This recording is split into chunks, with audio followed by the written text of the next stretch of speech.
Rolling. Yeah? Yeah.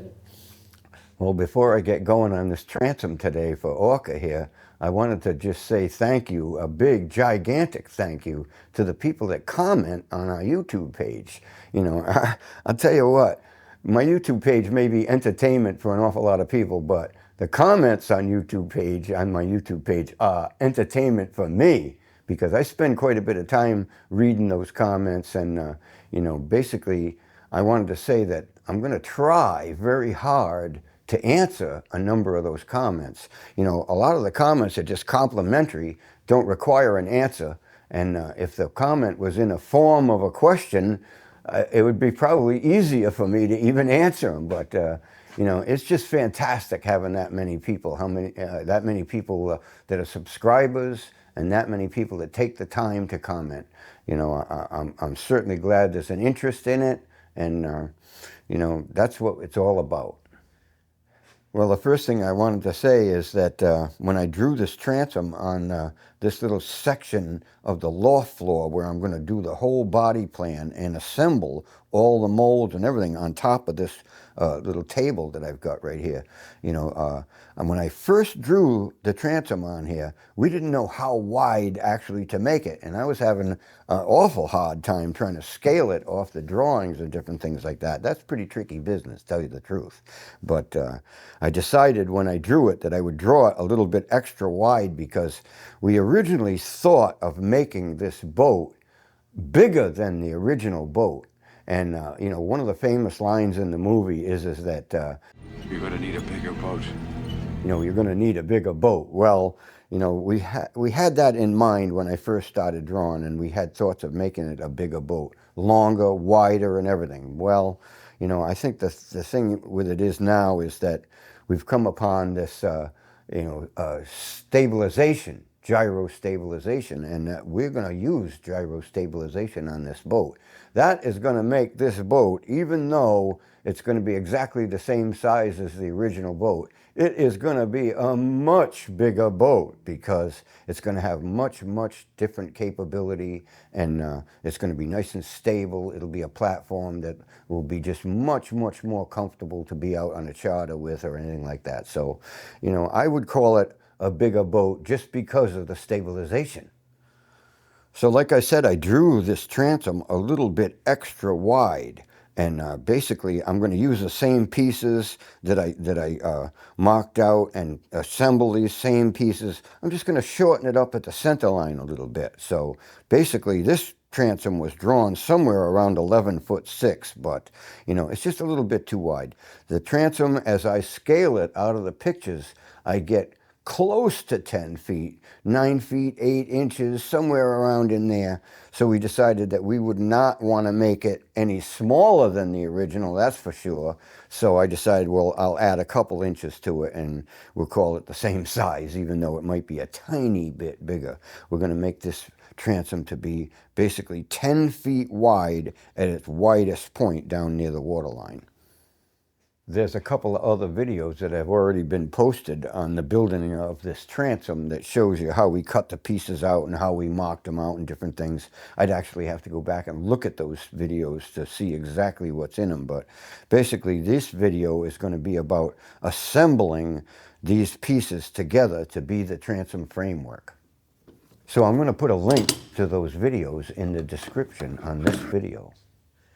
The next thing I want to do is actually join these two pieces together with a little knee in the corner like this. Now, this is just a little piece of cardboard that I cut out, traced out, and I've got it set on here exactly where I want it.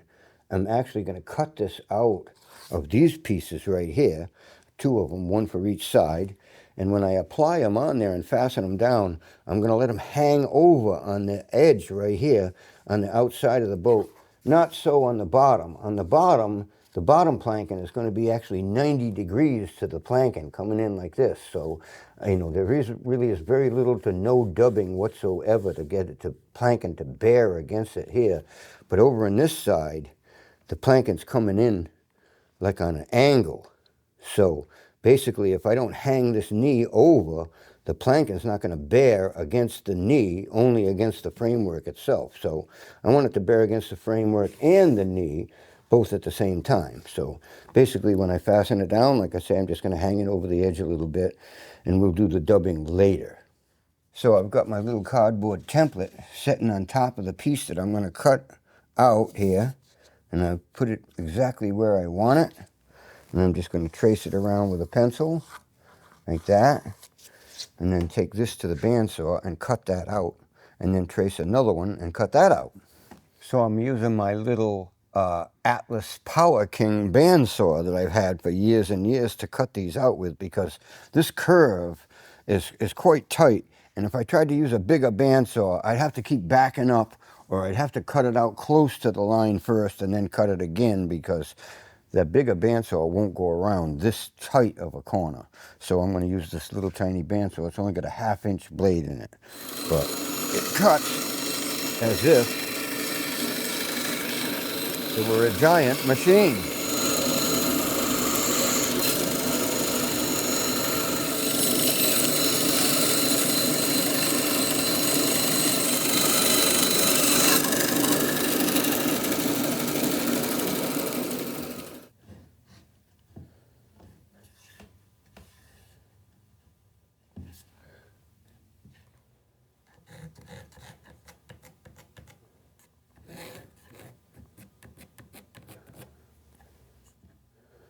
All right, this transom right here is drawn a little too wide. Basically, what I'm going to do is end up fastening on these corners, and then I'm going to shorten the bottom piece and move the side over. So it's going to be 10 feet wide at the transom.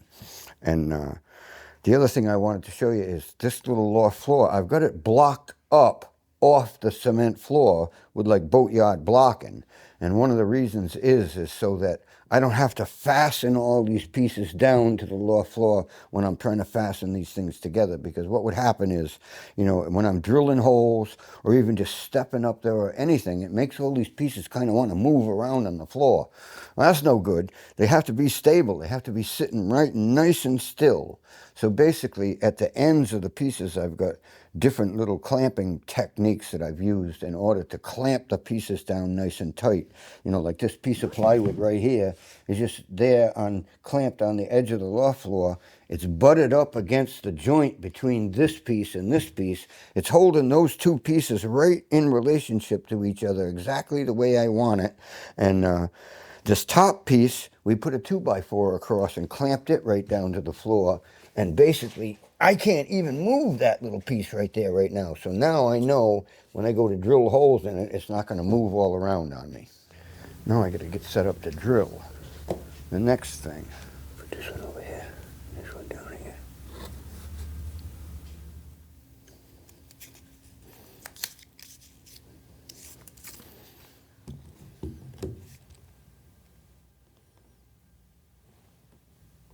Something else to use a cell phone for, huh? The square? Yeah. I like it.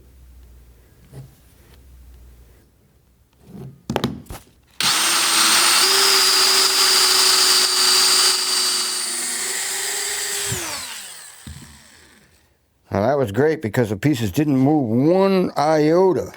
And now I'm going to take and wax up the screw and drive it right in there.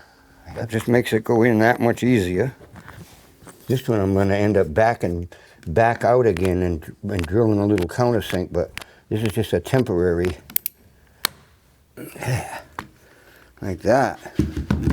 That won't be moving.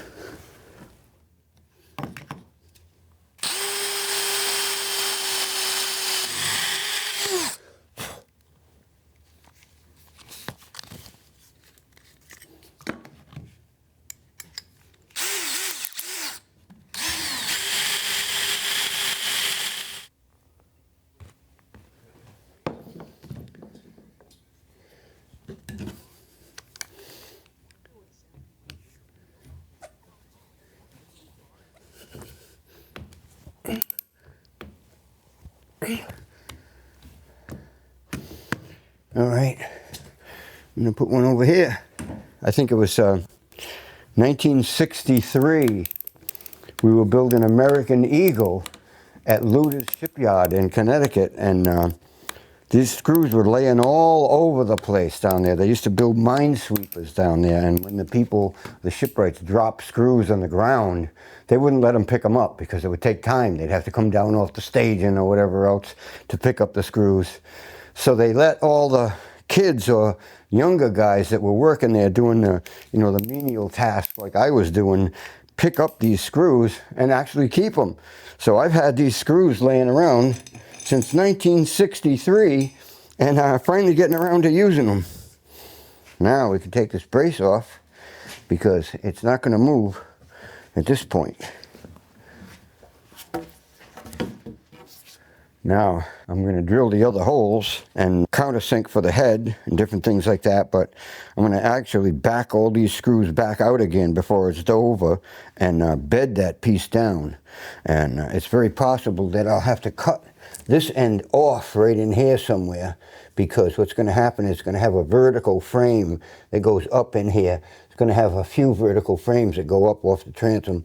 They're going to have to be connected to this piece somehow. So I'm going to have to do that either first and then put this over it, or whatever it is. I have to plan that out yet, actually.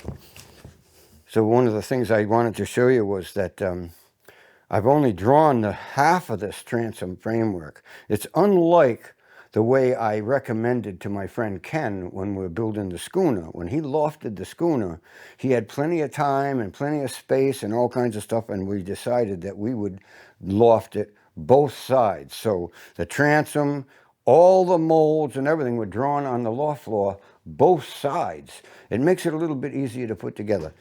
On this one, I decided I would only loft it from the center line over to one side. So that's the way I've done it, and I've cut this transom framework out and fit it together. And basically, I flipped it over once I got it together. And once I get it flipped over, I can just assemble the other side of the transom framework on top of this side. So I'm kind of using the first layer or the first side as a mold or a pattern to build the other side.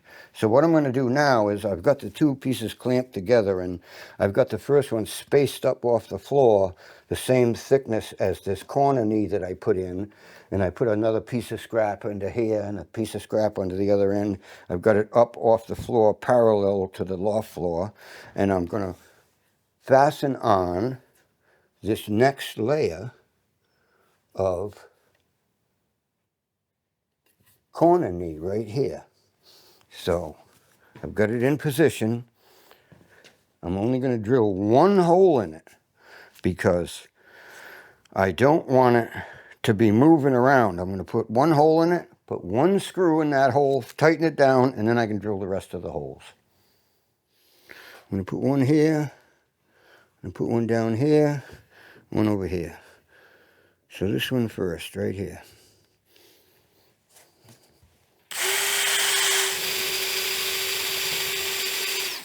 Tighten this one up before I drill the other ones, because I might have had a tiniest little bit of movement there, and I don't want to misalign all the screws. So basically we're just gonna like that. Still tighten the corner here, yep.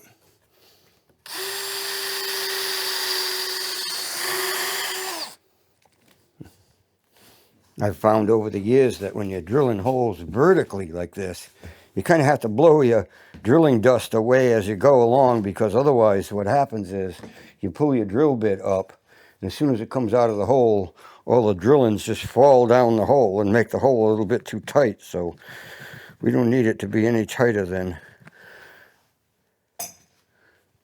we want it. So that's what we do.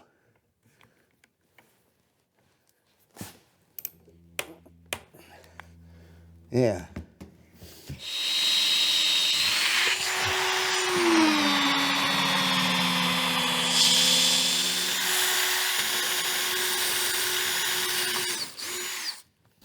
All right, let's put another one in. A bit brace is pretty much the only tool that works for doing something like this. I mean, you don't need to have it go in real fast like an electric drill might put one in. And when you use an electric drill, it's usually, the problems with the electric drill and the bit in it is that the drill isn't really long enough. So, you know, as you way down here and you wiggle, it changes the angle between the bit and the screw so much that you can't keep the bit in the screw. Very, very difficult. And the other thing I have to say is that straight slot screws are the only ones that you can get in and out successfully without ruining them. All the other ones are good under controlled conditions, but when things get a little bit difficult, you don't want to have them.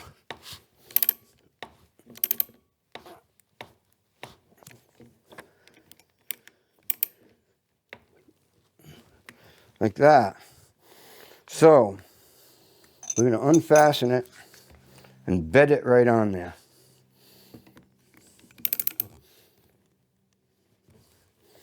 I'm just going to put a mark right there. We don't have to go past that with the bedding.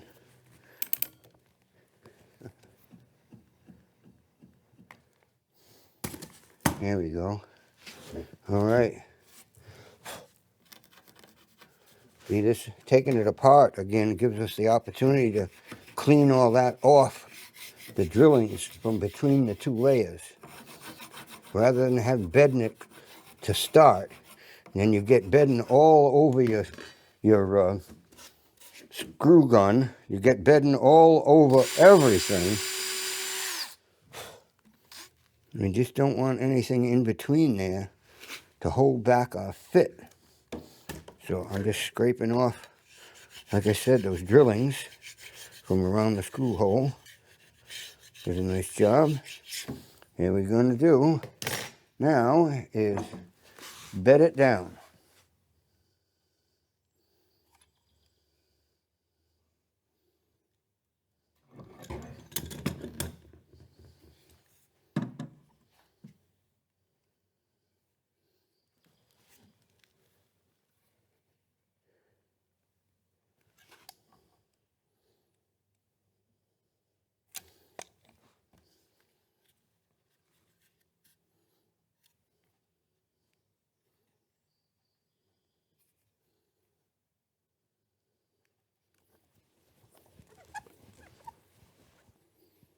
Yeah,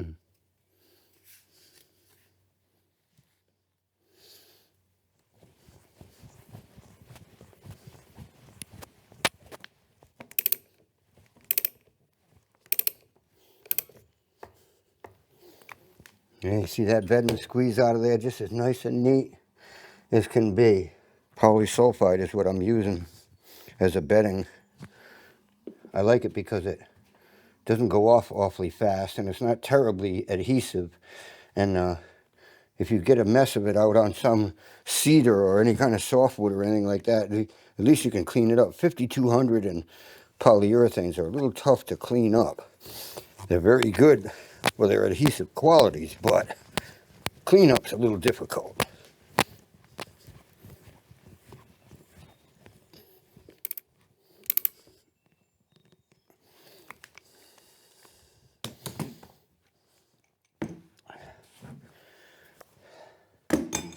There you have it.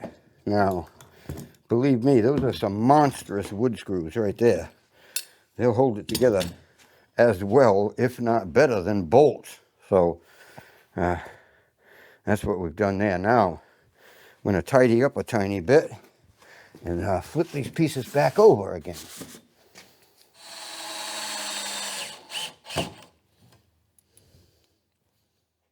We on the line? Close, anyhow.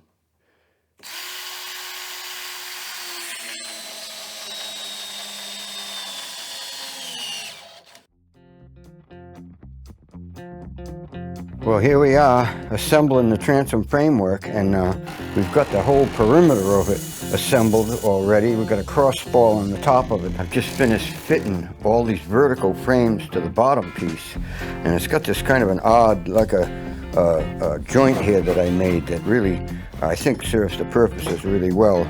You know, it's not just fastened down with screws to this bottom piece, but it's got like a little bit of an angle to the top of it. So that's a pretty neat little thing. I've had that bumper wax for probably, I got a bunch of them, but I remember getting them from some beekeeper, actually. That was a long time ago, probably 40 years ago. And I've had it ever since.